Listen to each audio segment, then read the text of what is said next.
Hai guys, ada manhwa Murim nih. Cerita seru abis. Manhwa ini berjudul Memory of the King of War. Untuk sinopsis manhwa ini, dicerita ada seorang anak bernama Dan Sayu yang tumbuh bersama teman-temannya, Gung Mue dan Gung Jioksan di desa terpencil. Pada suatu hari terjadi sebuah tragedi yang menimpa mereka semua. Lalu Dan Sayu diselamatkan oleh seorang master dan mengajarkannya teknik bela diri terkuat dari Goryeo, Chenpo Armed Forces, pasukan artileri surgawi.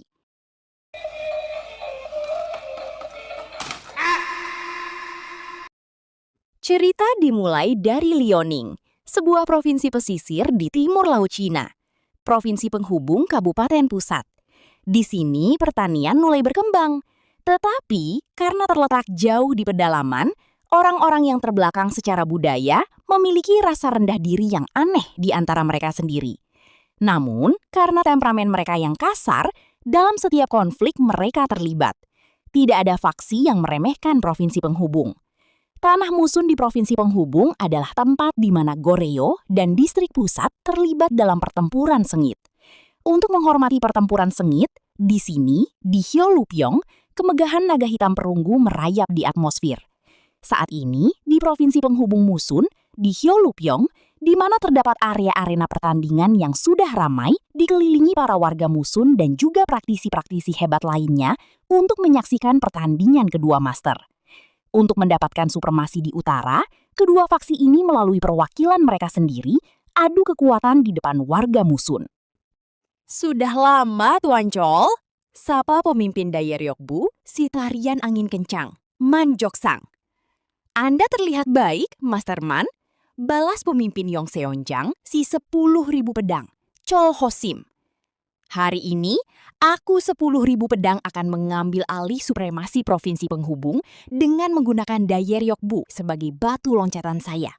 Ucap Chol Hosim. Man Joksang membalas, apakah kita perlu menukar banyak kata ini?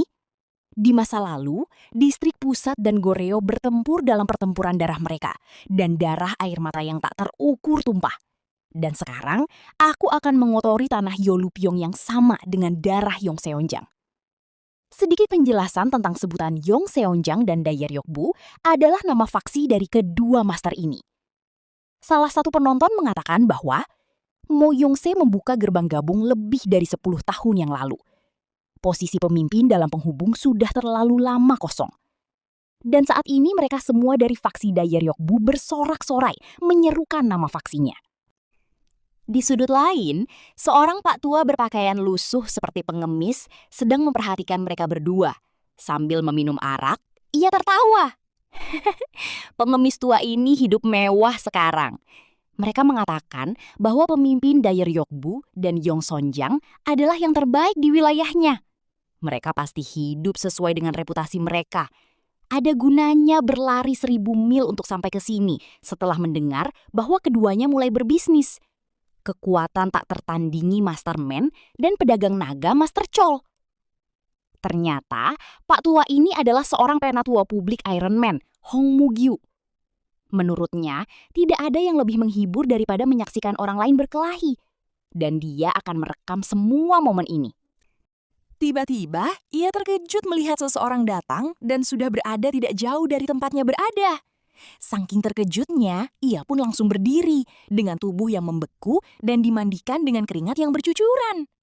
Hal yang membuatnya terkejut ialah kedatangannya orang itu yang tidak bisa ia sadari, akibat ia yang terlalu terpikat pada bagaimana pertarungan itu berlangsung. Ia merasa bangga dengan dirinya sendiri sebagai orang yang kuat dan jeli, hingga ia tidak pernah memperhatikan seberapa dekat orang itu datang sampai sekarang.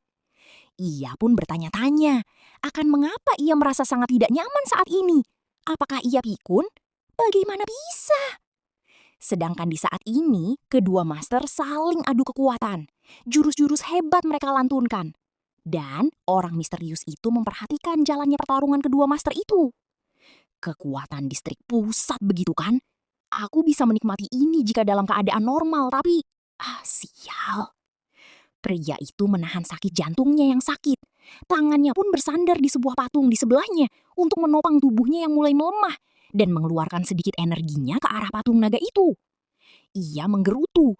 Jika ia punya sedikit lebih banyak waktu, Ia menyadari sisa waktu hidupnya, dan ia mengingat tentang putri kecilnya.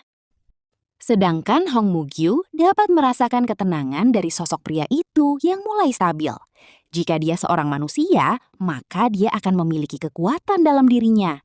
Tapi orang itu sepertinya tidak memiliki substansi sejak awal. Lalu pria misterius itu mengatakan, keturunanku akan datang. Lalu ia pergi melesat cepat meninggalkan Pak Tua Hong. Keturunan? Apa maksud itu? Pikir Pak Tua Hong yang tidak mengerti dengan maksud dari ucapan pria misterius itu. Terdengar sebuah suara, benda disertai suara orang-orang yang heboh akan sesuatu. Pak Tua Hong melihat ke arah suara itu. Alangkah terkejutnya ia melihat patung batu itu terpelintir hingga membentuk sebuah bola. Ia sadar bahwa patung itu telah disentuh oleh tangan dari pria misterius itu. Bagaimana bisa ada kekuatan seperti itu dan ditunjukkan pada manusia? Pak Tua Hong memanggil pria itu yang sudah pergi menjauh. Ia ingin memastikan apa yang dia maksud dari kata-kata terakhir pria itu. Cerita berpindah ke Goryeo di dataran tinggi Gaema, tepatnya di pegunungan Nangrim yang damai. Di puncak pohon tertinggi, ada seorang pemuda yang sedang bersantai, menikmati hari yang indah dengan angin yang berhembus halus. Anak muda ini bernama Dan Sayu. Di tengah santainya, seorang wanita memanggilnya. Sayu, apakah kamu di atas sana lagi? Kamu masih mendaki ke sana meskipun aku sudah memberitahumu betapa berbahayanya hal itu, ucap wanita itu. Wanita ini bernama Gung Muai. Nuna, kamu ingin ikut juga? Jawab Sayu. Nuna adalah panggilan untuk kakak perempuan. Aku tidak bisa mendaki tempat-tempat tinggi seperti itu. Kamu mungkin satu-satunya di desa kita yang bisa memanjat pohon itu, ucap Muai. Ia datang sambil membawa beberapa sayuran dan buah. Sayu memberitahukan bahwa kakaknya pasti akan menyukai pemandangan langit dari sini. Tampilannya sangat luar biasa. Kakaknya tetap menolaknya dan menyuruh Sayu agar segera turun dari pohon itu. Jackson pasti datang sekarang, ucap Muai. Ia menyuruh Sayu untuk makan bersama di rumahnya. Menanggapi ajakan kakaknya, ia hanya tersenyum, lalu lompat dari pohon itu ke arah bawah tempat di dekat kakaknya. Apakah kamu benar-benar ingin melukai dirimu sendiri saat melompat seperti itu? Tanya Muai. Aku tidak peduli, bagaimanapun juga kamu akan merawat luka aku kan? Jawab Sayu menggoda kakaknya. Dari atas gunung Nangrim itu, mereka dapat melihat pemandangan desa Gung yang berada di lereng gunung. Di perjalanan mereka bercakap-cakap ringan. Menurut Mua, Dan Sayu sudah cukup untuk menjadi dewasa. Tapi sepertinya ia tidak yakin akan hal itu. Saat mereka tiba di desa dan melewati warga di sana, sepertinya para warga di sana tidak menyukai kedatangan Dan Sayu. Menurut warga di sana, Dan Sayu itu tidak tahu malu.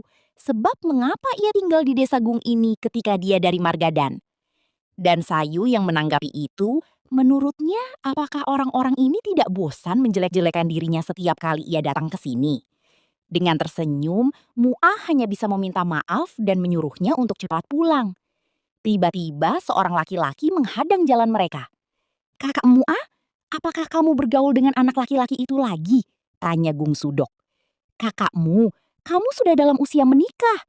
Fakta bahwa kamu masih belum mendapatkan seorang suami karena kamu terus bergaul dengan orang luar itu, ucap Gung Sudok kepada Mua.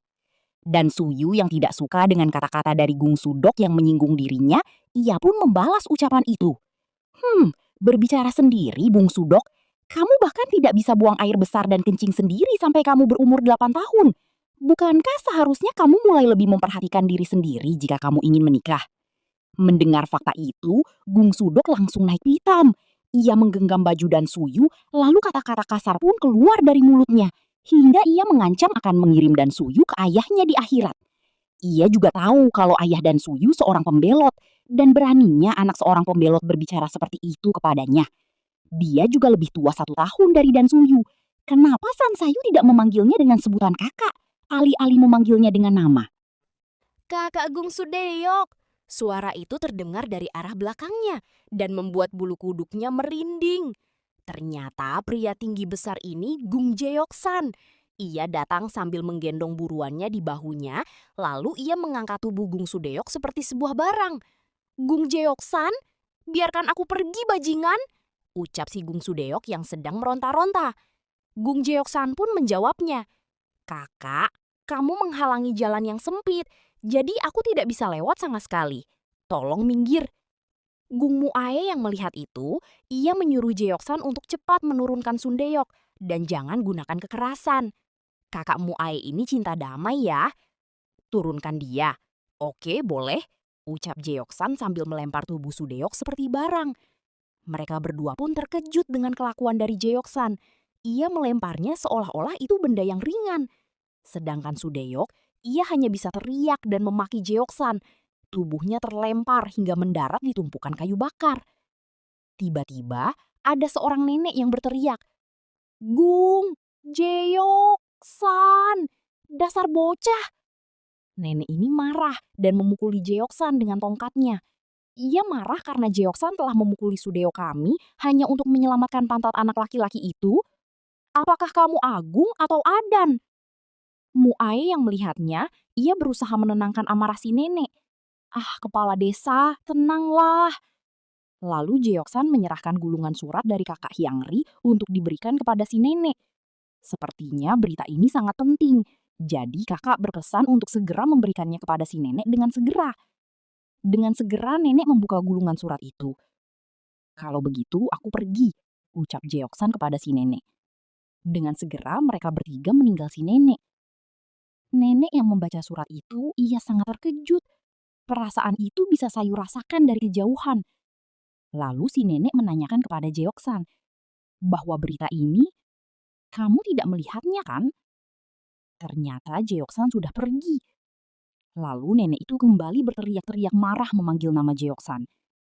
"Jika kamu bertingkah seperti ini karena anak itu, maka aku akan mengeluarkanmu dari klan Gung. Gung Jeoksan, jika kamu tidak ingin melihat wanita tua ini mati, segera usir bocah itu," ucap si nenek yang kesal. Para warga hanya bisa menenangkan kepala desanya yang sedang marah-marah itu. Sedangkan mereka bertiga saat ini sudah sampai di rumah. "Jeoksan, aku lapar," ucap Dan Sayu. "Begitu banyak keluhan untuk seseorang yang ada di sini untuk makan gratis," ucap Jeoksan, lalu menyuruh untuk membantu agar ini cepat selesai. Jeoksan pun bertanya kepada kakaknya, "Orang yang kamu lihat, kapan kamu akan memperkenalkan dia?" Muai pun terkejut, mengapa adiknya bisa tahu akan hal itu? Suyu mendengar itu pun ikut bertanya kepada Jeoksan, "Seorang pria? Kakak, apakah kamu melihat seseorang?" Ia tidak tahu, tapi semua orang di desa mengetahuinya. "Seorang pria dari klan yang menjual sutra adalah orang yang kamu lihat hari ini, bukan? Apakah kamu suka satu sama lain?" tanya Jeoksan. "Siapa? Siapa bilang kita saling menyukai?" jawab Muai. Jeoksan dengan wajah yang menyeramkan bertanya kepada kakaknya, apakah dia akan menikah dengan pria itu? Muai menyuruh untuk berhenti dan dia akan menjelaskan kejadian yang sebenarnya. Cerita yang benar ialah, ia memang pergi melihat seseorang, tapi tempat tinggalnya jauh dari desa kita, jadi kita tidak bisa sering bertemu. Kita belum cukup berbicara untuk mengenal satu sama lain dengan baik, jadi semuanya berjalan lambat. Jangan khawatir, aku melakukan penelitian tentang pria itu. Tampaknya dia pekerja keras dan memiliki reputasi yang baik secara keseluruhan. Dia tampaknya seperti orang baik. Jika kamu menyukainya, aku selalu siap memberikannya padamu, ucap Jeoksan. Muai menyuruhnya untuk menunggu, jangan terburu-buru. Sedangkan Dan Sayu yang mendengar itu, ia hanya bisa menghela nafas sambil memandangi langit senja. Kakak Muai sudah pada usia menikah, guman di dalam hatinya. Di malam harinya, di saat semua orang di rumah itu tertidur, Dan Sayu terbangun dan mengambil busur panahnya. Sebelum pergi, ia sempat memperhatikan kakak Muae. Malam itu Dan Sayu terbangun, di mana semua orang sudah tertidur. Ia segera berjalan keluar. Tidak lupa, ia mengambil busur panahnya. Sebelum pergi, ia sempat terdiam sejenak, memperhatikan kakaknya, Muae. "Aku akan segera kembali," ucapnya. Lalu ia pun melangkah keluar dari rumah itu untuk pergi. Belum sempat langkahnya meninggalkan rumah itu, seseorang memanggilnya. "Hei, Dan Sayu, kemana kamu akan pergi di tengah malam? Apakah kamu akan pergi ke gunung pada jam ini?"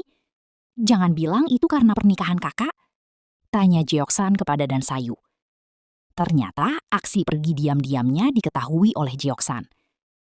Dan Sayu membenarkan pertanyaan itu. Dan ia balik bertanya kepada Jeoksan bahwa Jeoksan juga akan segera menjual kulit yang telah ia kumpulkan. Jeoksan mengiyakan pertanyaan itu, karena ia akan menjual kulit hewan itu dan memberikan hasil uangnya sebagai hadiah ketika kakaknya menikah. Dan Sayu juga menanyakan tentang masa depan Jeoksan jika kakaknya menikah. Apa yang akan Jeoksan lakukan? Atau seperti yang selalu dikatakan, bahwa Jeoksan akan mengabdikan diri untuk tentara. Jeoksan menggaransi kata-katanya itu. Lalu ia mempertanyakan tentang Dan Sayu yang akan tinggal di sini berapa lama lagi. Karena ketika kakaknya menikah dan ia benar-benar masuk tentara, maka Dan Sayu akan sendirian. Jeoksan juga menjelaskan bahwa meskipun Desa Gung adalah tempat di mana orang-orang dengan nama keluarga yang sama denganku, bukankah menurutmu ini adalah tempat di mana orang tidak peduli tentang kemanusiaan? Dan aku merinding hanya dengan memiliki nama keluarga yang sama dengan mereka. Menanggapi pertanyaan Jeoksan, ia pun tersenyum. Kamu tahu itu, aku tidak bisa meninggalkan tempat ini sampai aku berusia 20 tahun.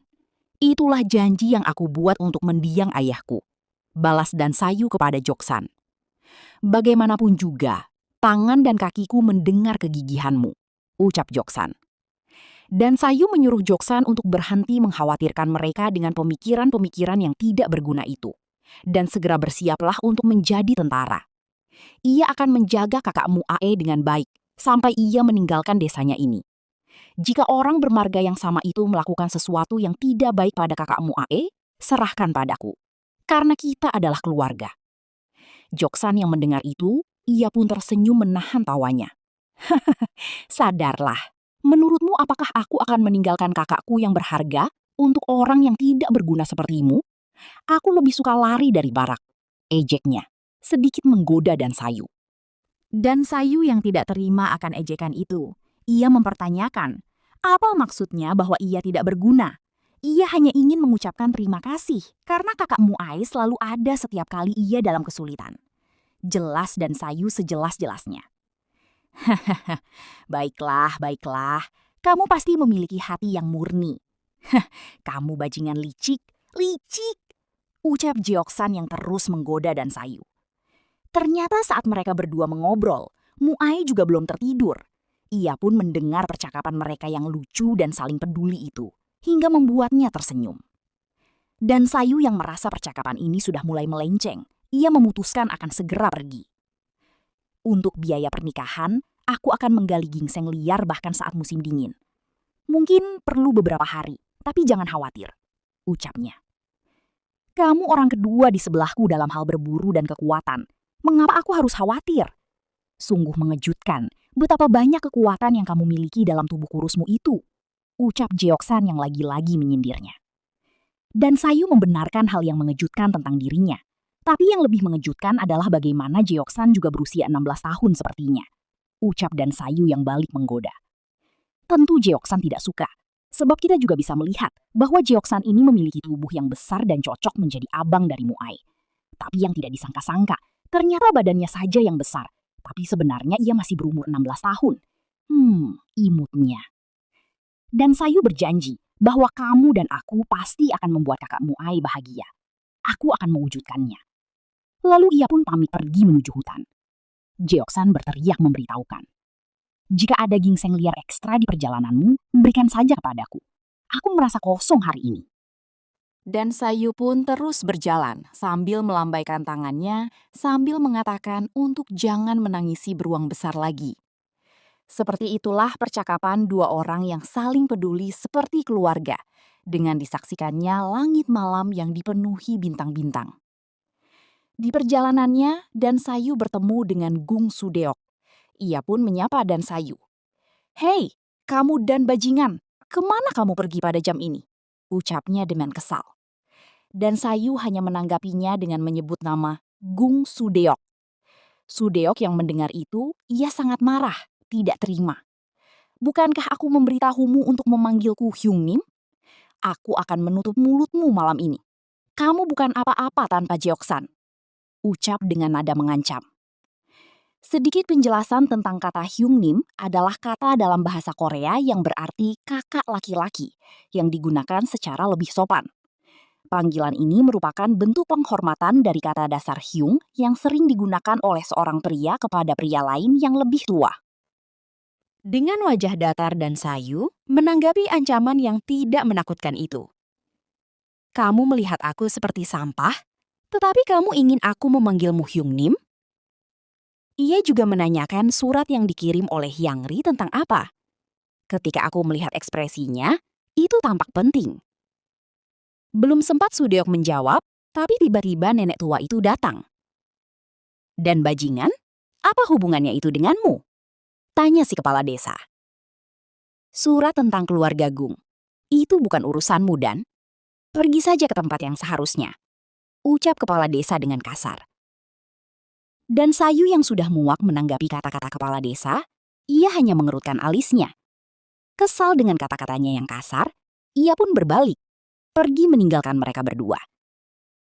Sudeok yang kesal melihat mereka berdua yang diabaikan begitu saja, ia memanggil-manggil nama Dan Sayu, menyuruhnya untuk berhenti. Mendengar itu kepala desa menyuruh Sudeok untuk berhenti. Sudeok mempertanyakan maksud dari kepala desa.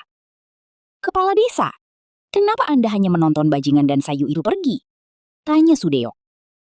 Kepala desa tersenyum licik, penuh dengan rencana yang tidak baik. Tunggu saja Sudeok. Bahkan jika kamu tidak melangkah, dia akan pergi sendiri. Maksudku, dia akan menjadi mayat juga jika ia datang menemui Hyang Ri. Ucap kepala desa. Siapa sebenarnya sosok Hyang Ri ini hingga digadang-gadang oleh kepala desa bisa mendiskon umur Dan Sayu? Di sisi yang lain, terdapat rombongan berkuda, lengkap dengan prajurit yang memegang bendera bersimbol khusus dan juga sebuah kereta. Di antara mereka, terdapat sosok pria kuat dengan tubuh kekar dan memiliki tanda bekas luka di wajahnya. Ia datang bersama utusan khusus Yuan. Cerita kembali ke arah Dan Sayu yang sedang berada di hutan.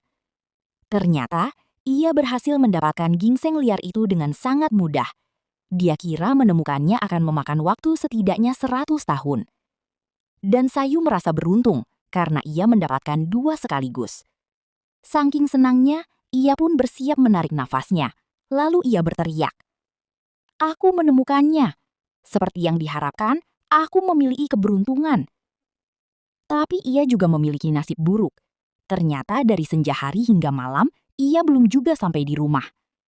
Ia sangat ingin kembali dengan cepat. Tapi matahari sudah terbenam dan berkabut. Dan Sayu pun sedikit mengeluh. Menurutnya, agak melelahkan untuk turun dalam kondisi seperti ini.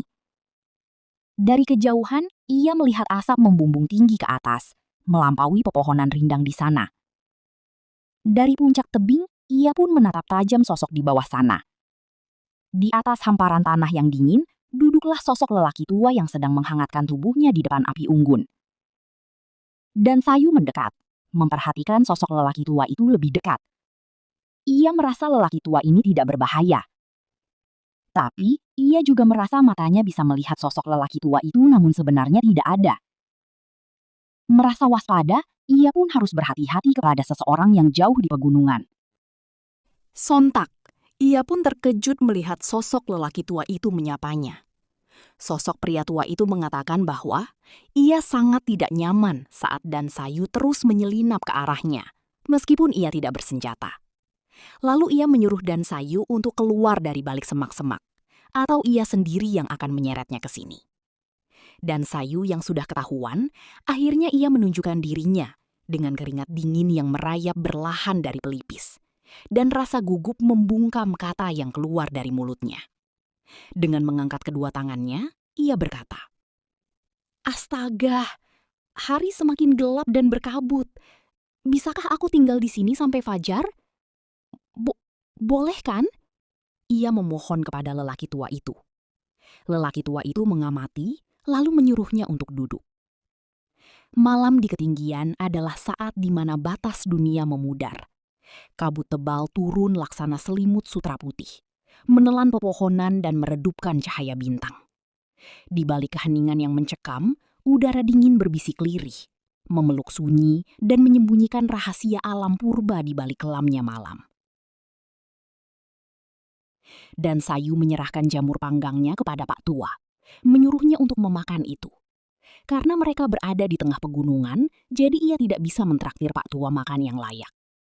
Pak Tua itu menerima jamur panggang pemberian dan Sayu. Ia amati jamur itu, lalu memakannya secara berlahan. Sambil mengunyah makanannya, dan Sayu mengamati cara makan Pak Tua itu. Menurutnya ia tidak terlihat lapar. Pak tua yang merasa dirinya diperhatikan, ia mengatakan untuk tidak perlu melihatku dengan aneh.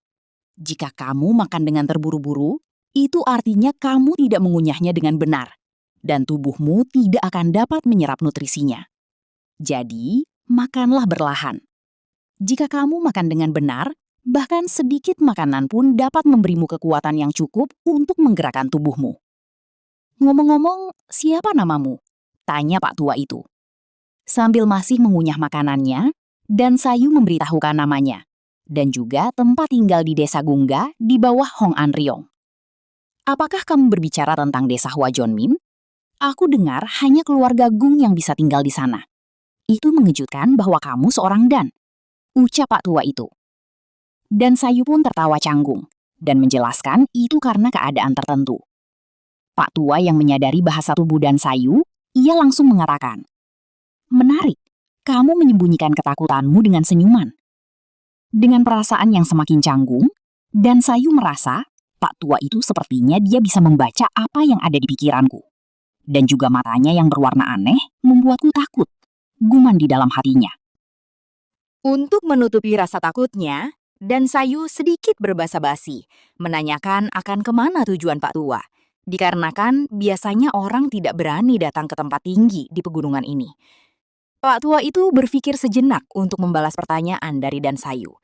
Dengan tenang, ia menjelaskan bahwa ia sedang dalam perjalanan untuk membunuh seseorang. Sebuah jawaban yang menakutkan, seolah udara mendadak membeku mendengar kata-kata yang terucap dari mulut Pak tua itu. "Tuan, bahkan jika kamu muak dengan hidup, kamu masih harus hidup dengan cara yang benar," ucap Dan Sayu, sedikit memberi nasihat kepada Pak tua. "Kamu membuatku tertawa. Aku tidak melakukan hal-hal seperti menyerahkan hidup. Tidak, aku bahkan tidak pantas untuk bunuh diri. Aku akan menyelesaikan perjalanan panjangku. Di akhir perjalananku, aku hanya akan menunggu sampai aku mati," ucap Pak tua itu menjelaskan maksudnya. Dia juga memuji jamur panggang pemberian Dan Sayu. Dia makan dengan baik, sebab sudah lama sekali ia tidak makan sesuatu yang sebagus ini. Dan Sayu hanya terdiam mendengar setiap kata yang diucapkan dari Pak tua itu. Di tengah pekatnya malam, setumpuk kayu berbalut daun kering menjelma puspa menyala. Lidah-lidah jingga menjilat angkasa, merengkuh dinginnya malam menjadi kehangatan. Cahayanya berpijar, merajut kebersamaan, memecah gulita rimba raya dengan gemeretak yang berbisik magis. Raga yang menua itu kini bersandar pasrah, membiarkan sang waktu berhenti sejenak dalam keheningan dunianya. Dan Sayu merebahkan dirinya di atas hamparan rumput hijau, membiarkan punggung menyatu dengan bumi, sembari menatap langit luas. Pikiran mulai mengembara, merajut angan dan tanya dalam keheningan yang menenangkan. Mencari makna akan ucapan dari Pak tua itu yang membicarakan kematiannya sendiri begitu saja. Ia arahkan manik matanya yang bening perlahan, menghujam tajam ke arah sosok renta itu. Di bawah rengkuhan langit malam, dalam keheningan abadi. Tubuhnya yang dimakan usia bersandar pasrah pada bumi pertiwi, berlindung di balik kokohnya rimbun pepohonan.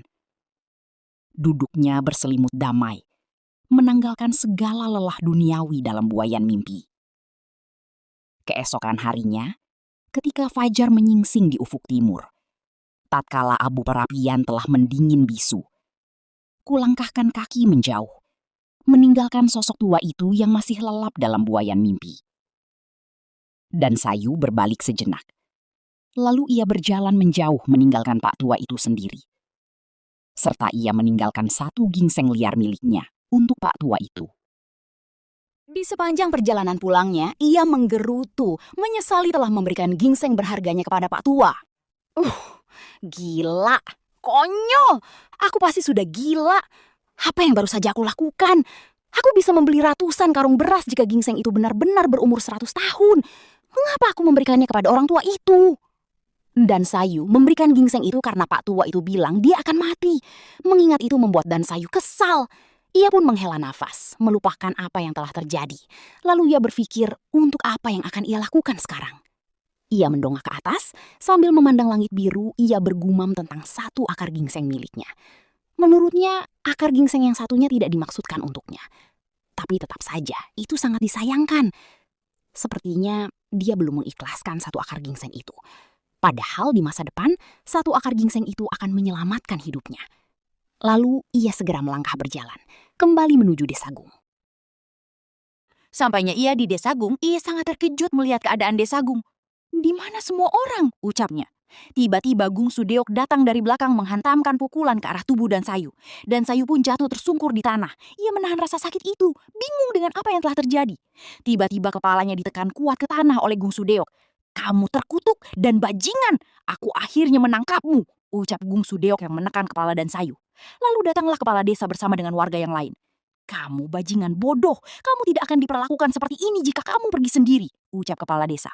Kepala desa itu memperingatkan kepada semua orang di desa untuk jangan membiarkan Dan Sayu menghalangi rencana mereka, lalu menyuruh untuk dikurung. Sedangkan Dan Sayu yang sama sekali tidak mengerti tentang apa yang telah terjadi, ia meminta penjelasan. Dengan sombong, Gung Sudeok menjelaskan untuk jangan terkejut, sebab Hyang Ri datang ke desa ini karena ibu kota mengirimnya untuk mengelola tempat ini. Bukankah dia seperti seorang raja? Jadi, apa hubungannya denganku? Tanya Dan Sayu. Kepala desa menjelaskan, Hyang Ri datang dengan utusan dari Yuan, dan dikatakan bahwa kami secara pribadi dapat memilih seorang putri untuk dikirim ke Yuan. Jadi, kami berpikir untuk mengirim Gung Muai. Mendengar itu tentunya Dan Sayu sangat marah. Ia berteriak. Melihat tangan Gung Sudeok yang masih mencengkram kepalanya, ia sedikit menggeser kepalanya, lalu menggigit jari Gung Sudeok. Gung Sudeok yang merasa kesakitan, ia lengah dan mendapatkan hantaman dari sikut Dan Sayu. Ia ambil busur panahnya dan kembali ia hantamkan lututnya ke arah wajah Gung Sudeok. Gung Sudeok kehilangan keseimbangan dan terjatuh. Saat ia menoleh, anak panah sudah ada di depan wajahnya, siap melesat kapan saja. Dan Sayu sambil mengarahkan senjata panahnya ke arah Gung Sudeok, ia mengatakan bahwa ia tidak bisa melakukan apapun jika kalian membencinya tanpa alasan apapun. Atau apakah karena ia memiliki nama keluarga yang berbeda? Ia selalu menahan ketika semua orang menyebut ayahnya seorang pembelot pengecut. Karena memang sebenarnya ayahnya melarikan diri. Dan kalian juga yang membawa ayahku dan aku masuk ke desa ini padahal kami tidak punya tempat tujuan. Melihat itu, kepala desa ikut campur. Ia menyuruh para warga untuk menangkap bajingan Dan Sayu yang terkutuk itu. Melihat itu, amarah Dan Sayu semakin tinggi. Ia lepaskan anak panah itu ke arah kepala desa. Anak panah itu melesat melewati pipi kepala desa dan menancap di tongkat yang ia genggam, membuat tongkat itu terlepas dari genggamannya. Kepala desa sangat kesal, namun ia juga takut sebab pipinya telah tergores. Berlahan cairan merah itu keluar. Dan Sayu kembali mengatakan, terlepas tentang ayahnya yang kabur, ia sangat bersyukur atas apa yang ia telah pelajari darinya. Bagaimana cara melarikan diri, bagaimana cara mengejar, dan cara berburu. Ia memastikan bisa melakukan 3 hal itu lebih baik daripada siapapun di desa ini. Ia juga mengancam kepada semua orang yang berani datang kepadanya untuk waspada, sebab ia akan menembus kepala siapapun yang datang kepadanya lebih dulu. Semua orang pun terdiam, begitu juga si kepala desa. Dan Sayu mengatakan ia akan menuruti kemauan mereka yang ingin ia pergi dari desa ini. Tapi ia juga akan pergi membawa Gung Muai dan Gung Jeoksan. Lalu ia pergi berlari meninggalkan mereka semua. Kepala desa yang mendengar itu, ia mengimpat kesal. Gung Sudeok juga memperingatkan kepala desa bahwa utusan Yuan akan segera tiba. Dan jika Gung Muai melarikan diri, desa kita mungkin akan dimusnahkan. Kepala desa membenarkan hal itu. Tiba-tiba sosok pria berbadan besar yang menunggangi kuda berdiri tepat di hadapan mereka. Dengan dingin, pria itu menatap mereka semua. Dan Sayu lari sekuat tenaga menuju rumah Gung Muai. Muai yang melihat kedatangan Dan Sayu, ia menyapanya, menyuruh untuk masuk karena mereka akan segera makan siang. Tapi Dan Sayu melewatkan Muai dan bergegas masuk ke dalam. Ia mengatakan bahwa mereka tidak punya waktu untuk makan, karena mereka akan bersiap untuk segera pergi. Gung Muai pun terkejut melihat wajah Dan Sayu yang berdarah. Ia menanyakan apa yang telah terjadi. Dan Sayu segera membereskan barang-barang yang penting untuk dibawa, uang dan beberapa pakaian. Muai yang belum mengerti, ia mempertanyakan apakah Dan Sayu menemukan binatang di pegunungan hingga menyebabkan hidung dan kepalanya berdarah. Ia mengatakan untuk segera diobati terlebih dahulu. Sambil mengemas barang, Dan Sayu mengatakan bahwa mereka tidak memiliki waktu untuk itu. Dan untungnya ia memiliki gingseng liar, jadi itu bisa untuk mereka bertahan hidup di luar sana sebentar.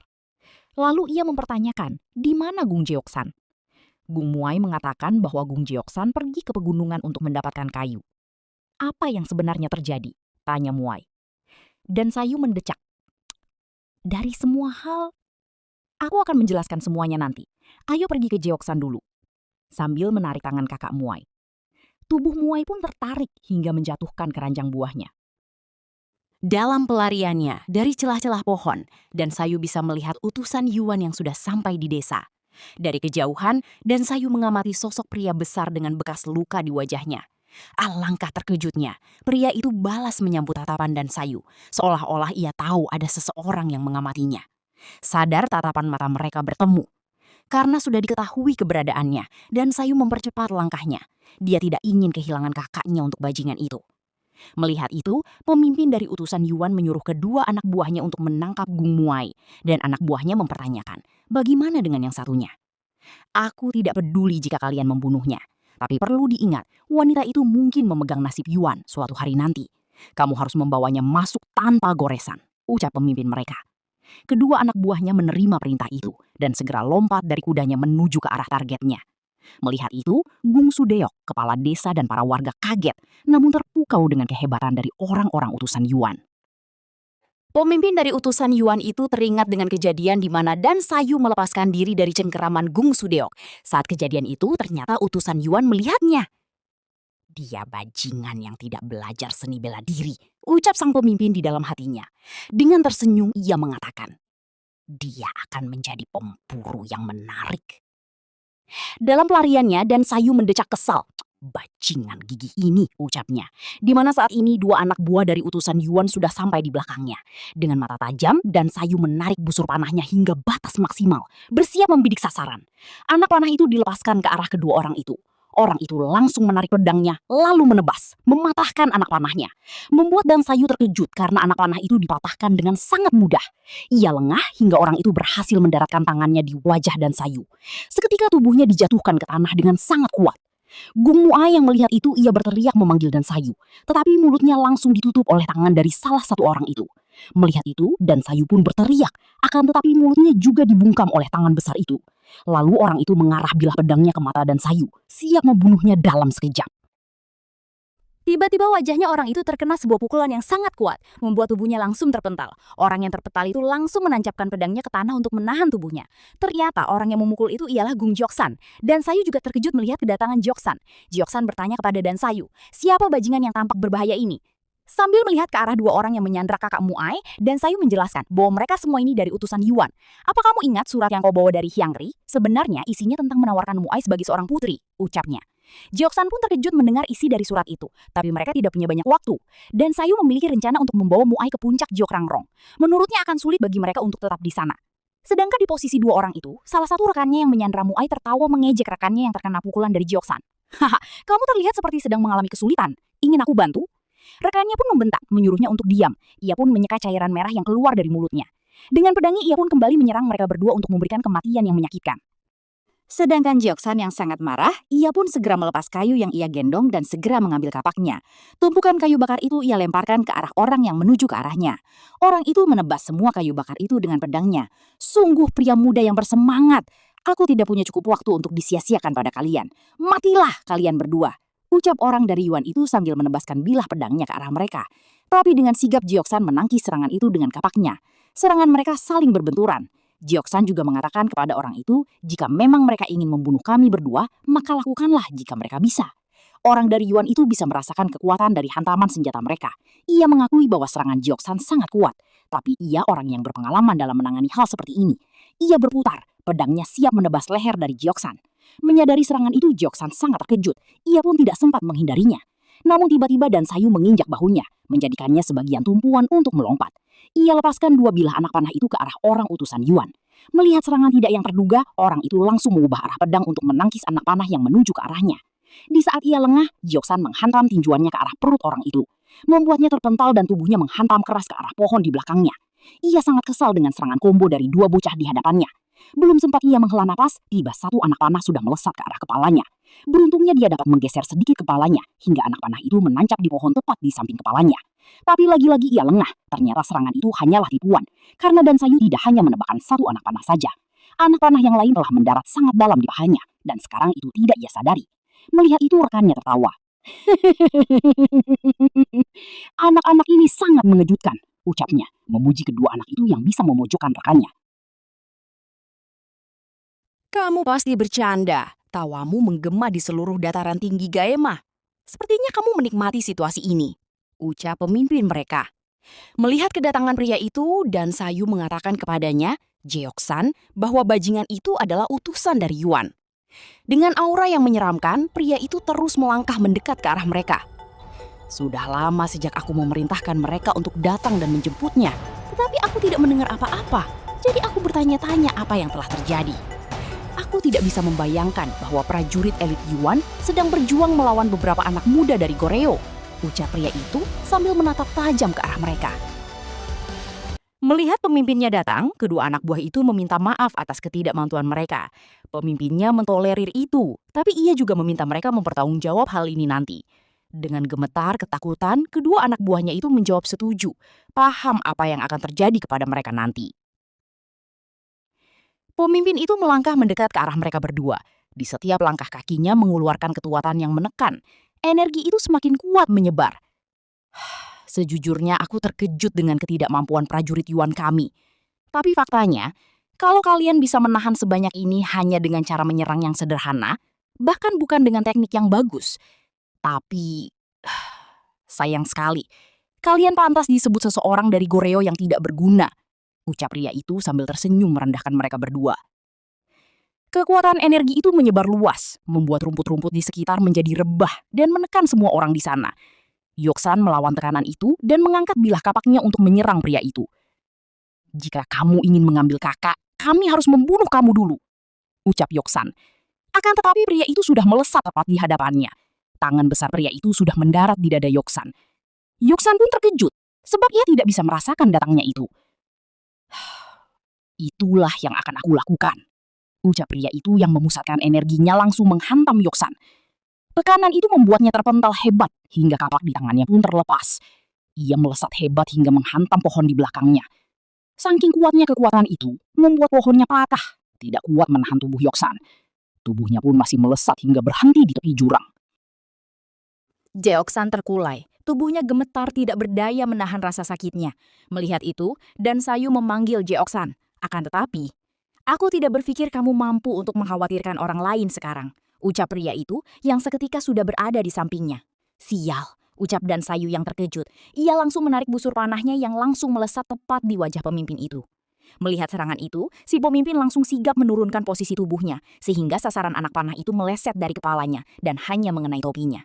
Akan tetapi, tangan kirinya ia hantamkan ke arah wajah Dan Sayu. Serangan kuat itu membuat tubuh Dan Sayu terpental hebat dan berguling-guling di tanah. Pemimpin yang melihat tubuh Dan Sayu yang masih hidup, ia mengatakan, "Apakah kamu masih hidup? Kamu adalah bajingan dengan tubuh yang kuat. Talenta yang disia-siakan," ucap pemimpin itu sambil membuka jubahnya. "Tapi, aku akan membawa wanita itu ke Yuan, dan kalian berdua akan mati di sini. Kalian tidak dapat memilih atau mengubah apapun. Ya, setidaknya aku akan membiarkan kalian berdua memilih siapa yang akan mati lebih dulu." Melihat Dan Sayu yang berjuang untuk bangkit setelah dihajar pria itu, Jeoksan menjadi semakin marah. "Kamu keparat, hentikan! Jangan sentuh Sayu," ucap Jeoksan yang langsung mencengkeram pohon yang sudah patah itu dengan sangat mudah. Ia angkat pohon itu dan dipusatkan semua kekuatan di lengan, bersiap untuk dilomparkannya ke arah si pemimpin. Jeoksan lemparkan pohon itu dengan sekuat tenaga ke arah si pemimpin. Pemimpin itu mengatakan, "Apakah kamu memohonku untuk membiarkan kalian membunuh satu sama lain? Aku tersentuh," ucap Ho sambil mengangkat tinjunya ke arah pohon yang dilempar oleh Jeoksan. Pohon yang terkena pukulan kuat dari si pemimpin langsung hancur terbelah mengelupas. Kamu benar-benar tahu bagaimana memancing amarah seseorang. Dan ia memutuskan untuk membunuh Jeoksan terlebih dahulu. Ia pun datang melesat dengan cepat, lalu lututnya dihantamkan ke arah wajah Jeoksan. Jeoksan yang kalah akan kekuatan dan juga pengalaman, maka ia tidak bisa melawan atas pukulan yang datang bertubi-tubi. Melihat Jeoksan yang tidak berdaya, dan Sayu berteriak menyuruhnya untuk berhenti. Lalu ia berlari ke arah mereka berdua. Ia angkat satu kakinya untuk memukul si pemimpin. Akan tetapi pemimpin itu dengan mudah menghindarinya. Dengan tinjunya, pemimpin itu memberi balasan. Tinju itu menghantam kuat ke arah wajah dan Sayu. Lagi-lagi ia terkena pukulan itu, membuatnya terputar-putar di udara, lalu tubuhnya tersungkur. Aku sudah memberitahumu dengan jelas bahwa aku akan membunuh bajingan ini dulu. Aku akan membunuhmu dengan cara lebih spesial. Jadi, tunggu dengan sabar, ucap pemimpin itu. Melihat itu Muai berteriak, akan tetapi mulutnya saat ini masih dibekap, sehingga suara tidak bisa didengar dengan jelas. Melihat mereka berdua yang telah terkapar, pemimpin itu mengatakan, sebenarnya aku suka orang seperti kalian berdua. Semangat pantang menyerahmu, karena kamu harus sampai pada titik itu untuk disebut sebagai seorang pria. Tapi yang lebih aku suka adalah, ia pun terdiam. Kakinya telah dicengkraman oleh Jeoksan, menahan agar pria itu berfokus kepadanya. Jangan sentuh dan Sayu, jangan sentuh, ucap Jeoksan yang langsung terdiam, sebab wajahnya langsung dipukul oleh si pemimpin.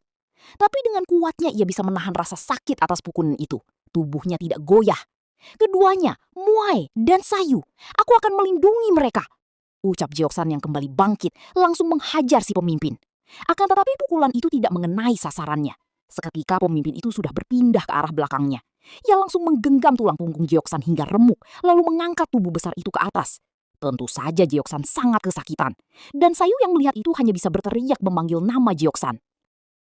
Aku suka orang yang memiliki semangat tak gentar sepertimu, ucap pemimpin itu yang berjalan sambil mengangkat tubuh Jeoksan ke arah menuju jurang. Di posisi itu Jeoksan hanya bisa merintih kesakitan. Tapi yang lebih aku suka adalah untuk menghancurkan jiwa dan tubuh itu sepenuhnya. Lalu ia melepaskan cengkraman itu, sehingga tubuh Jeoksan jatuh ke jurang. Pada saat tubuh Jeoksan diangkat, sambil menahan rasa sakit itu, Jeoksan mengatakan pesan terakhirnya kepada Dan Sayu. Sayu, kumohon untuk menjaga kakak, ucapnya di tengah rasa sakit yang ia tahan. Ia tahu setelah ini ia akan mati.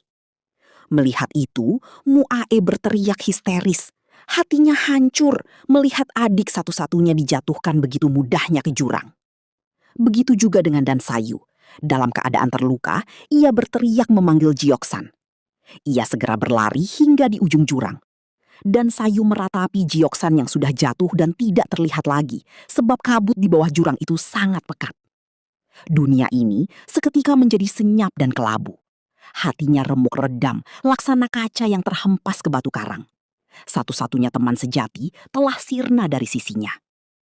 Lalu pemimpin itu datang mendekat ke arah Dan Sayu dan mengatakan untuk tidak perlu bersedih karena kamu akan segera menyusulnya.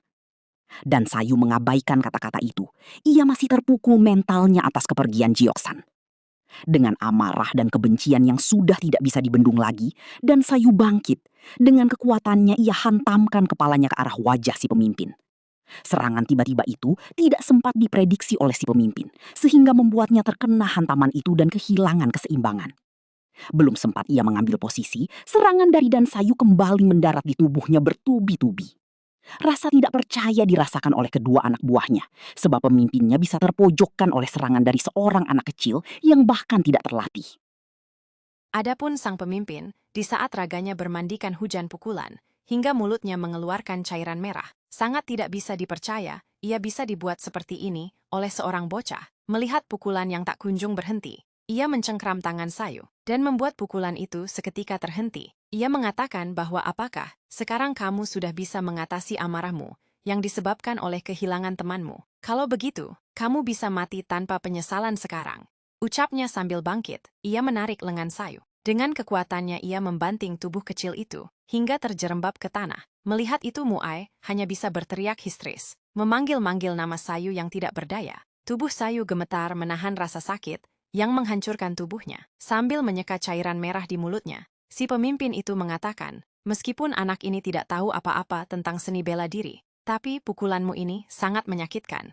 Yah, sepertinya kamu bisa menghiburku, ucapnya sambil mengeluarkan senjatanya. Senjata ini berbentuk sabit, yang dikaitkan dengan rantai besi. Senjata itu mirip dengan kusarigama, yaitu senjatanya para ninja di Jepang. Dan tentu saja saat ini si pemimpin sudah masuk mode serius. Kali ini, ia akan menghadapi Sayu dengan sepenuh hati. Dalam keheningan malam yang membeku, ia terpaku dalam sunyi. Bayang-bayang kala itu berkelebat kian kemari, menyisakan perih yang mengiris relung hati. Setiap tarikan napasnya kini adalah sesal dan penyesalan sebuah kidung duka atas waktu yang tak mungkin lagi terulang. Kecewa akan dirinya yang tidak mampu menyelamatkan sahabat satu-satunya, yang peduli akan dirinya dan janji untuk menjaga kakak Mue. Menyesali akan kelalaian diri yang tak mampu menjadi perisai bagi mereka yang terkasih.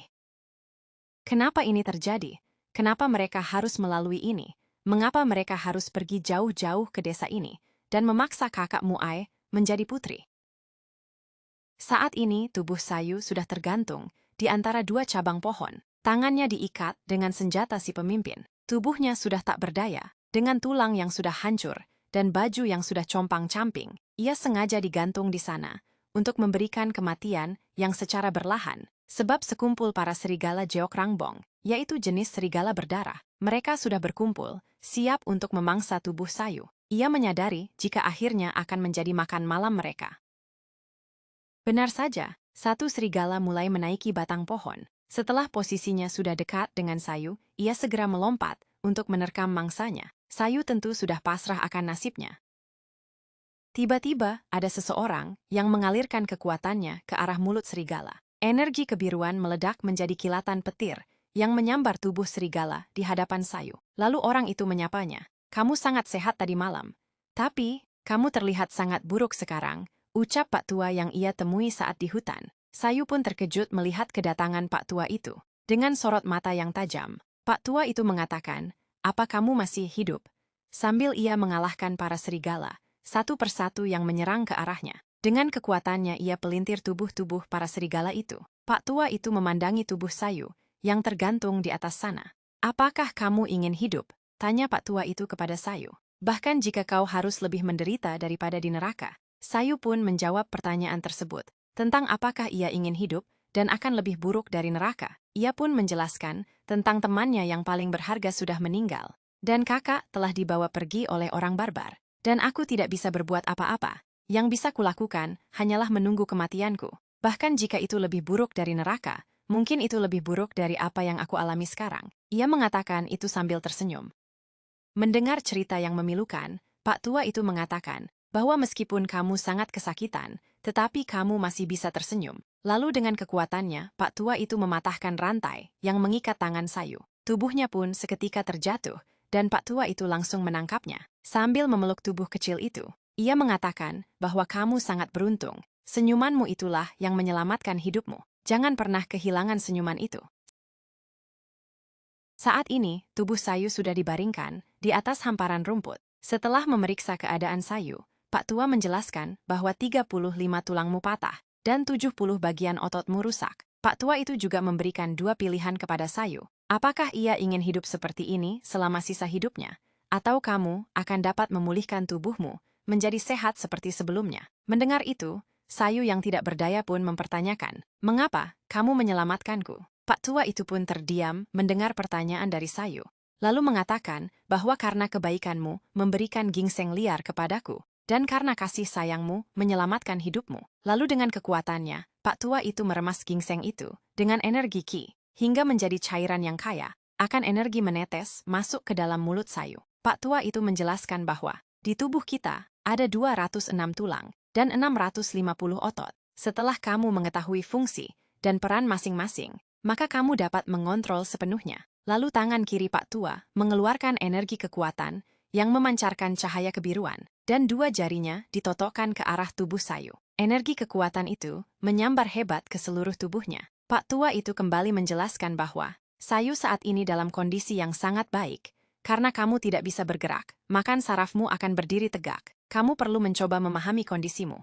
dan seluruh tubuhmu. Ketidakmampuan untuk menggerakkan tangan dan kakimu, dan juga jantung yang berdetak kencang, itulah kondisi yang akan mengganggu sarafmu. Tubuhmu dalam keadaan mati suri, kamu akan dapat merasakan semua kondisi ini saat 36 pembuluh darah utamamu tidak tersumbat. Sejauh mana tulang-tulang dan otot-otot akan dijalin, suara sendi bertabrakan, suara organ dalam yang bergerak, suara nafas, dan suara darah mengalir. Jika kamu dapat merasakan dan mendengar semuanya, tidak hanya 36 vena utama, kamu juga akan dapat memahami semua 360 vena. Apakah kamu mengerti mengetahui tulang dan otot adalah cara untuk mengetahui bagian mana yang perlu kita potong untuk menciptakan bentuk destruktif yang kita inginkan. Juga pembuluh darah mana yang kita harus masukkan energi kita ke dalamnya, sehingga kita bisa menyebabkan tubuh runtuh. Dalam keheningan malam, Pak Tua itu duduk bersimpuh di hadapan Sayu, yang kini tubuhnya telah dirombak oleh energi kebiruan yang terus memancar. Ia pun berteriak hebat, menahan rasa sakit yang teramat sakit. Pak Tua itu terus mengawasi proses penyembuhannya. Ia juga kembali mengatakan, jika Sayu berhasil mendapatkan pencerahan tentang semua ini, maka kamu akan bisa mendapatkan seni bela diri dari makhluk gaib. Dan jika kamu bisa mendapatkan mata hantu, maka kamu akan terlahir kembali sebagai jenderal artileri surgawi. Waktu pun berlalu begitu saja. Saat ini di Goryeo sedang putus asa, karena para bangsawan yang menginginkan kekuasaan tanpa memikirkan kesulitan rakyat. Dan sekarang negara kita tidak mampu pulih, seperti yang terjadi di negeri Konoha kita. Karena itulah penampilan pemuda bersenjata, bernama Lis, begitu bermakna. Goryeo tua dan korup ditinggalkan, dan bangsa baru didirikan yang tidak berbeda dengan kehendak surga. Seperti yang diharapkan dari pendekatan pedang abadi Haidong, orang-orang sebangsa yang khawatir pun terkesan. Dan saat ini, ada asap putih dengan wajah berbentuk manusia, melesat terbang di sekitar Gunung Myoyang, lalu masuk ke Gua Manseon. Di dalam gua, asap itu meliuk-liuk menyusuri gua, hingga akhirnya mendarat di sebuah singgasana yang sudah dipersiapkan untuknya. Asap putih itu berlahan menampakkan wujudnya. Ia seorang lelaki tua berjanggut panjang. Rupanya di dalam gua itu sedang terjadi pertemuan yang membahas mengenai hal-hal yang telah terjadi saat ini. Ternyata, lelaki tua yang barusan tiba itu ialah master terhormat yang bijak, Sanade Jungyu. Ia meminta maaf atas kedatangannya yang terlambat. Pendekar pedang abadi Haidong, Park Jongmo, mengatakan untuk tidak sungkan, dan ia juga mempertanyakan, apakah mungkin ia diundang kali ini demi negara baru, atau tentang keputusan orang bersenjata Li. Master terhormat yang bijak menjawab pertanyaan itu, bahwa itu adalah keinginan surga, bahwa penguasa negara harus berubah. 3 Transcendents juga setuju dengan saran dari pendekar pedang abadi Haidong. Lalu, seorang pria yang disebut Dewa Penjaga menyampaikan kekhawatirannya tentang satu hal. Ketika pejuang muda Li memperoleh kebebasan untuk mengontrol kekuatannya, ada desas-desus bahwa dia mencoba berpura-pura menjadi bagian dari 3 Transcendents. Master terhormat yang bijak memahami harapan dan kekhawatiran kedua orang tersebut. Dan itu sebabnya mengapa ia meminta mereka berdua datang ke sini. Aku yakin kalian sudah tahu bahwa sejumlah besar orang yang tidak bersalah kehilangan nyawa mereka sepanjang tahun. Mereka juga menceritakan kabar terbaru tentang 7 dewa tanah kekuatan besi. Dan Cheol Sanja dari Gunung Chilbo telah meninggal. Ada berbagai macam murid di sini, di Goryeo, tetapi hanya sedikit dari mereka yang merupakan orang-orang yang berkualitas dan berbudi luhur. 7 dewa tanah naik ke posisi mereka karena penampilan mereka yang luar biasa. Menurut cerita dari murid dewa tanah yang masih hidup, seorang pria muda dan seorang pria tua datang untuk melihat dewa tanah. Mereka mengatakan bahwa mereka telah membuka seni bela diri Huanyu. Seni bela diri Huanyu itu adalah kombinasi dari sihir dan seni bela diri. Itu satu-satunya teknik yang dapat membunuh dewa tanah. 7 dewa tanah yang terbaik di antara para ahli. Tapi, beberapa hari kemudian, seni bela diri Huanyu milik dewa tanah dari Goryeo yang membutuhkan waktu 1 dekade untuk diselesaikan, kini hancur hanya dalam hitungan hari. Dan, keterampilan lain terungkap, di mana sistem kardiovaskular dapat hancur berkeping-keping. Begitulah kehidupan para dewa tanah berakhir. Sedangkan Cheol Sanja dari Gunung Chilbo, kekuatannya yang luar biasa dan ajaib, dan di atas segalanya, bahkan tidak ada kekuatan manusia yang bisa menembus pertahanannya atau menghindari serangannya, layaknya seperti dinding tanpa batas. Meskipun mereka mengejeknya, tidak ada yang tahu identitas orang tua itu, bahkan sisa-sisa fisiknya pun tidak ada. Selama setahun terakhir ini, ada banyak orang yang tidak bersalah kehilangan nyawa mereka karena orang tua yang tidak dikenal itu. Maka situasinya pasti menjadi sangat serius. Alih-alih membangun negara baru, maka jalur tanah ini untuk menuju keabadian mungkin akan terputus. Mendengar itu, pendekar pedang abadi Haidong tidak percaya. Ia mempertanyakan, akan siapa orang yang melakukan hal-hal sombong seperti itu kepada orang yang tidak bersalah? Dewa pedang pun mempertanyakan, jangan bilang itu adalah keluarga kerajaan Goryeo yang menyadari akan rencana mereka. Menurut pendekar pedang abadi Haidong, tidak mudah menemukan seseorang yang bisa membunuh orang benar dalam hitungan hari, bahkan jika kamu dari keluarga kerajaan. Apakah kalian lupa keberadaan pria itu? Ucap master terhormat yang bijak. 10 tahun yang lalu, 30 orang tak bersalah dikumpulkan untuk serangan pengecut. Daripada membunuh, sepertiga dari orang yang tidak bersalah malah terbunuh. Pada saat itu, Pak Tua yang ternyata bernama Han Mubaek, yang ternyata seorang jenderal artileri surgawi, telah bertarung hebat dengan 7 dewa tanah yang terbaik dari para ahli, dan seni bela diri Huanyu, yang berkombinasi dari sihir dan seni bela diri. Bahkan butuh 1 dekade untuk diselesaikan, namun hancur dalam hitungan hari, oleh jenderal artileri surgawi. Kembali ke penjelasan di tempat kejadian yang sebenarnya, Pak Tua itu, dengan kekuatan yang dahsyat, yang memancarkan kilatan petir berwarna biru, ia arahkan tangan yang penuh energi itu ke tubuh Dewa Tanah. Seketika kekuatan itu tembus hingga ke belakang tubuhnya dan meledak. Begitu juga dengan pakaian di belakang tubuhnya, yang ikut hancur. Ledakan di belakangnya sangat dahsyat, yang dibarengi energi berwarna biru, yang masuk ke seluruh aliran pembuluh darah milik Dewa Tanah, dan langsung menghancurkan sistem kardiovaskular, menjadi berkeping-keping. Cairan merah mengalir keluar dari setiap lubang di tubuhnya, dan begitulah kehidupan para Dewa Tanah berakhir.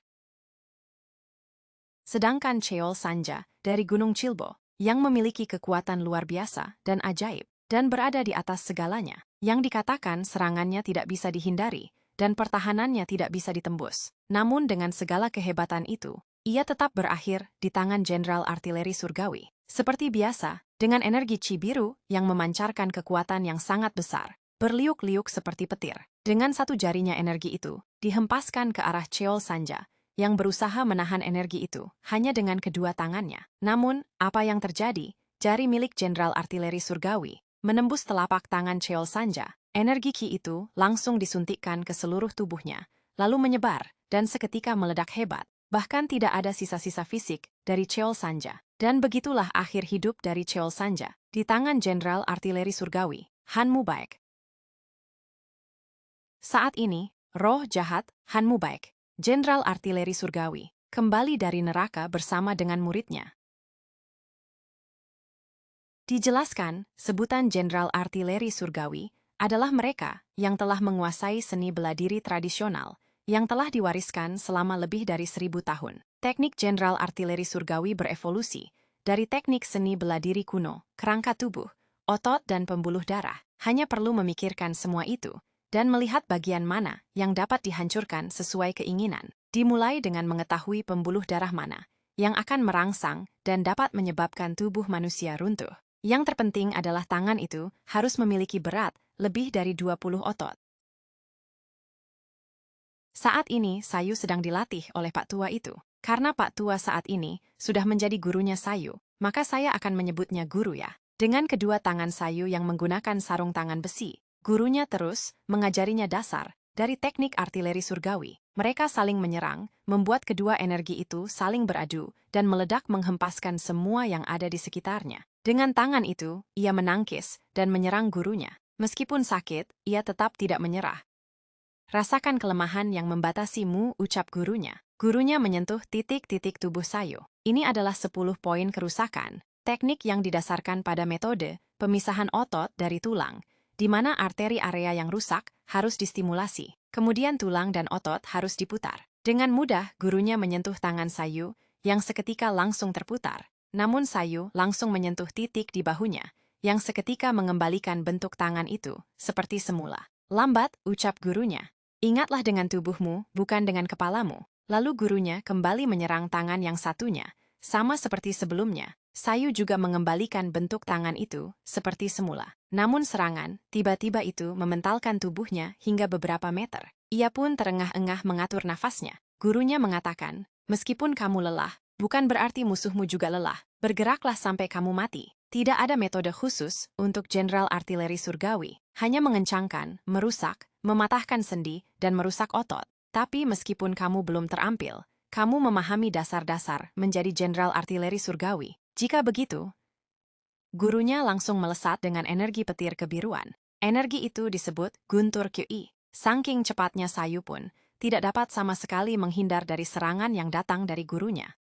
Ini adalah Ki Guntur, akar dari 10 titik kerusakan, dan teknik Jenderal Artileri Surgawi, ucap gurunya, sambil menghantamkan energi Ki Guntur itu ke arah dada Sayu. Serangan yang cepat itu berhasil mementalkan tubuhnya lebih jauh lagi dan lebih menyakitkan. Sayu pun menahan laju dorongan itu dengan kedua kakinya. Sekuat tenaga, ia mencoba untuk menetralkan Ki Guntur itu.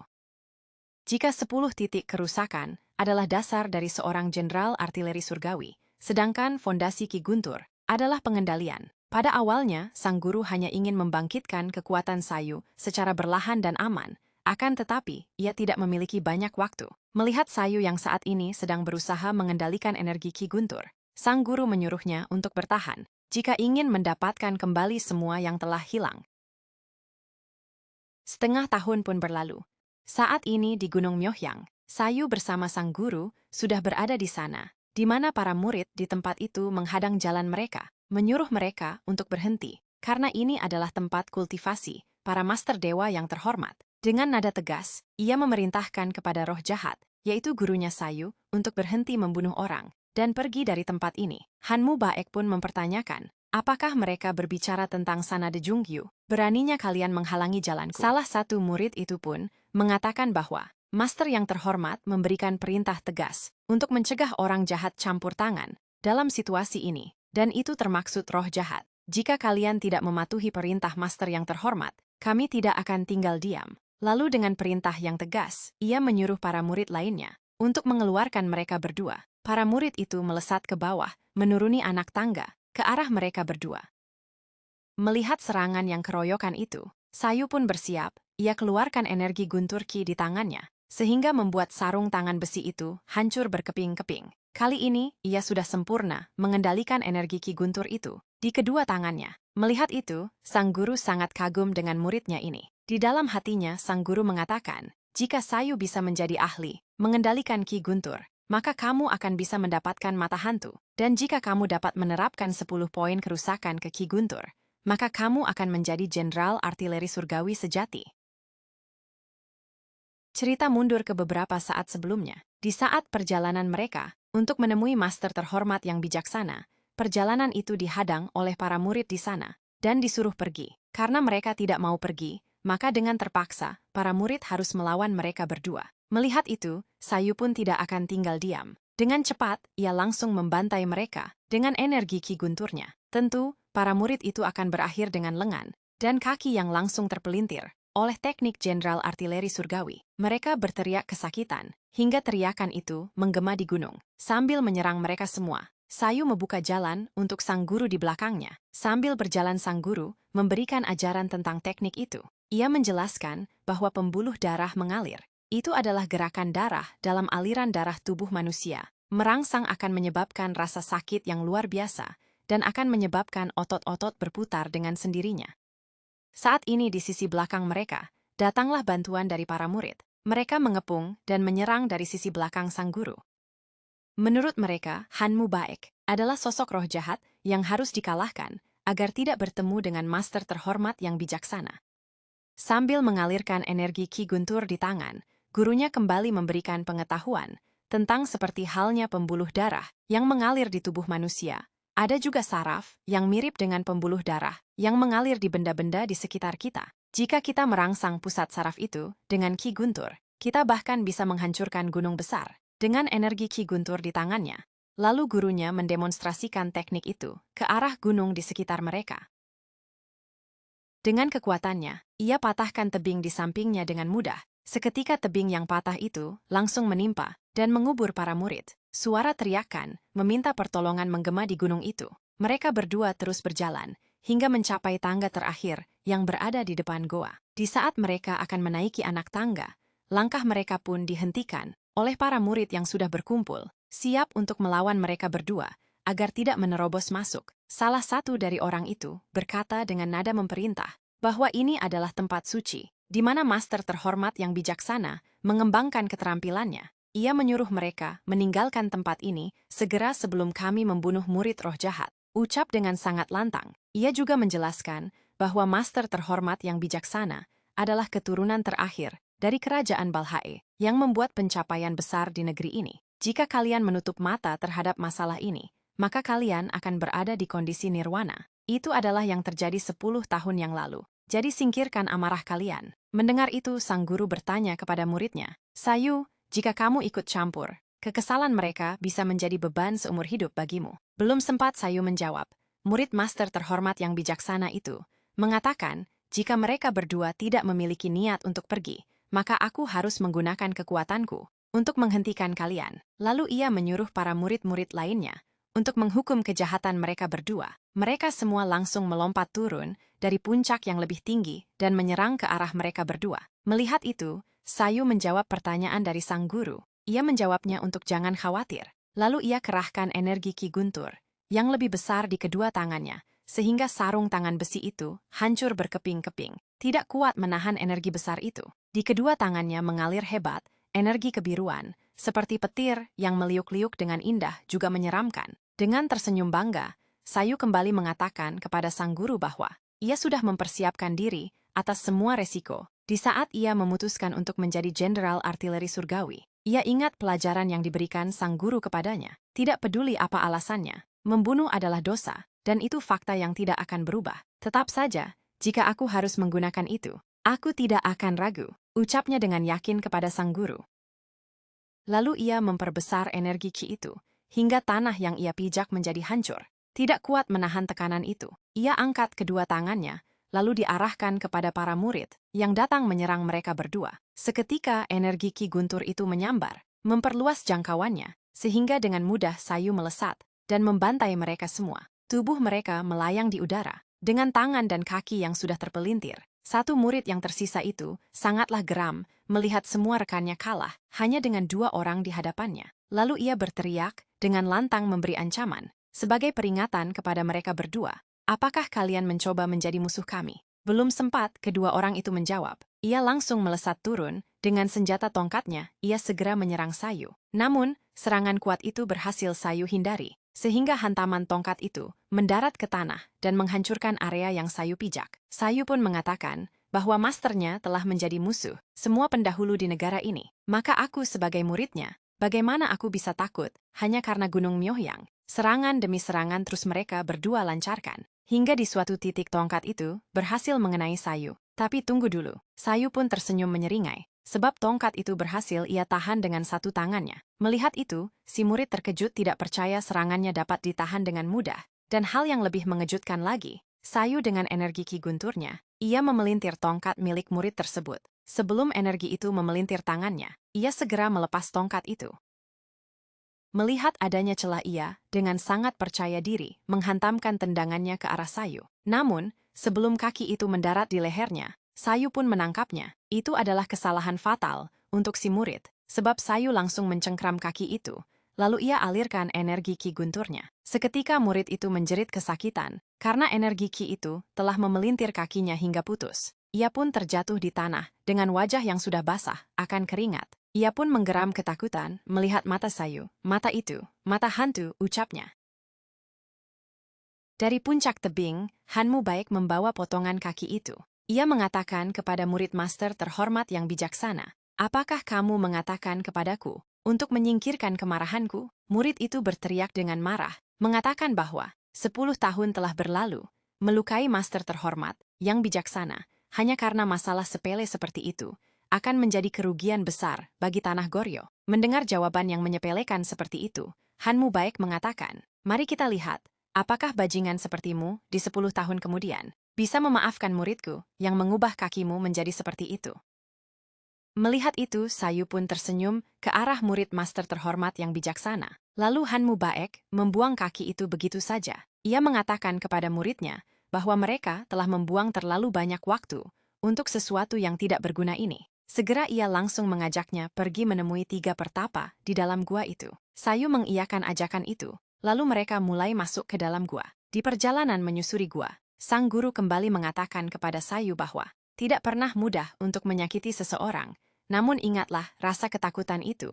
Jika kamu tidak tahu itu, maka kamu tidak dapat meningkat. Singkat waktu, di perjalanan itu, sang guru memperhatikan dinding-dinding gua. Lalu ia memberitahukan bahwa ini adalah tempat yang sangat sempurna untuk pelatihanmu.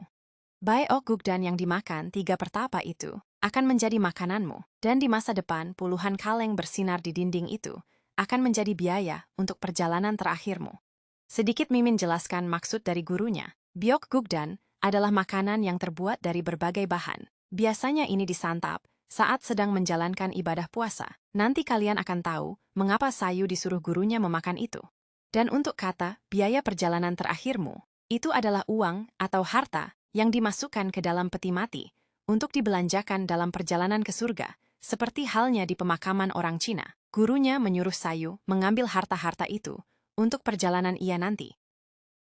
Tidak lama setelah itu, jalan keluar mereka ditutup dengan pintu batu yang sangat kokoh turun dari atas mereka. Melihat itu gurunya menghela nafas, melihat bahwa orang-orang itu sedang mempermainkan mereka. Tapi itu adalah hal yang bagus, karena dengan begitu menurutnya, jika Sayu dapat menghancurkan pintu megalit besar itu, maka ia akan menjadi jenderal artileri surgawi, ucap sang guru sambil tersenyum. Singkat waktu, akhirnya mereka berdua sudah sampai di hadapan ketiga pertapa. Di hadapan Han Mubaek, master terhormat yang bijaksana menyapanya. Lama tidak bertemu, roh jahat, jadi sudah 10 tahun berlalu ya. Han Mubaek membenarkan hal itu, dan dia sudah menunggu hari ini datang. Master terhormat yang bijaksana bertanya tentang murid dari Han Mubaek. Anak itu, dia memiliki fisik yang bagus. Apakah dia muridmu? Tetapi kamu membawanya ke sini. Sepertinya nyawa muridmu tidak terlalu berharga bagimu. Dengan santai Han Mubaek menjawab pertanyaan itu, bahwa ia tahu betul tempat ini disebut Gua Pertapa, dan ia juga tahu bahwa tempat ini adalah tempat terbaik untuk berlatih. Itu sebabnya ia akan membunuh kalian semua dengan tanganku sendiri. Setelah itu, ia akan membiarkan muridnya berlatih di sini. Mendengar tujuan itu, master terhormat yang bijaksana memberitahukan bahwa di sini ada megalit besar yang menghalangi pintu masuk. Tidak akan ada yang bisa melihat cahaya dunia lagi. Tapi, apa maksudmu dengan membiarkan dia berlatih di sini? Roh jahat, karena kesombonganmu, muridmu tidak akan pernah melihat sinar matahari lagi. Menanggapi kata-kata itu, roh jahat atau Han Mubaek, guru dari Sayu mengatakan bahwa ia berterima kasih telah mengkhawatirkan muridnya. Tapi itu bukan sesuatu yang mengkhawatirkan untuk seseorang yang akan segera mati. Aku tidak punya banyak waktu, jadi mari kita mulai sekarang, ucap roh jahat atau Han Mubaek yang sambil melepaskan bajunya. Ia akan meladeni mereka, seperti apa yang mereka mulai, dan ia juga yang akan mengakhiri ini. Sang guru berpesan kepada Sayu untuk membuka matanya dengan benar dan fokus. Perhatikan, rasakan, dan ingat gerakanku, ucap sang guru. Otot-otot yang mengikuti gerakan tubuhku, aliran ki, bahkan kerusakan yang kudapatkan. Mulai sekarang, semua yang terjadi di sini akan menjadi pengalaman yang berharga untukmu.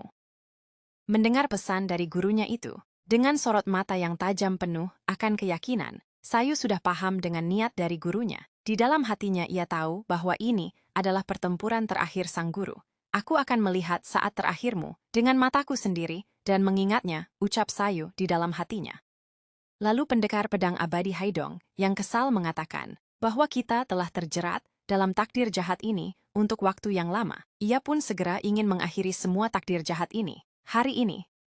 Seketika pendekar pedang abadi Haidong, dengan kekuatan yang bisa disebut mirip seperti telekinesis, tanpa menyentuhnya, ia mengeluarkan pedang tua itu dari dalam sarungnya, dan pedang itu mendarat di hadapan Han Mubaek, dengan kekuatan yang membuat tanah di sekitarnya hancur. Dengan keadaan yang masih berdebu, tiga pertapa itu langsung melesat menyerang Han Mubaek. Melihat kedatangan mereka bertiga, Han Mubaek tetap tenang di posisinya.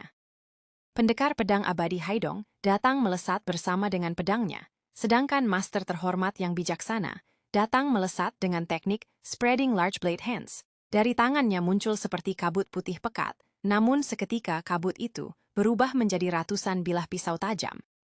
Dan untuk si dewa penjaga, ia menggunakan teknik flowing strong round iron index. Itu adalah teknik tusukan tangan dengan kekuatan sekuat besi dengan kecepatan tinggi, sehingga terlihat serangan tusukan itu menjadi lebih banyak. Serangan hebat mereka bertiga bersatu di satu target, namun Han Mubaek tidak gentar sedikit pun. Lalu ia keluarkan teknik The Heavenly Artillery General. Seketika energi petir muncul di kedua tangannya. Ia menambahkan satu teknik lagi, The Triple Burst. Energi itu membesarkan 3 kali lipat, yang selanjutnya ia hantamkan ke tanah. Energi kebiruan itu meledak hebat dan memiliki jangkauan yang luas, dan langsung mengenai 3 pertapa itu. Melihat serangan yang sangat besar, Tiga pertapa itu masing-masing langsung membuat dinding barier untuk menahan kekuatan guntur dari Han Mubek, pria yang disebut Jenderal Artileri Surgawi.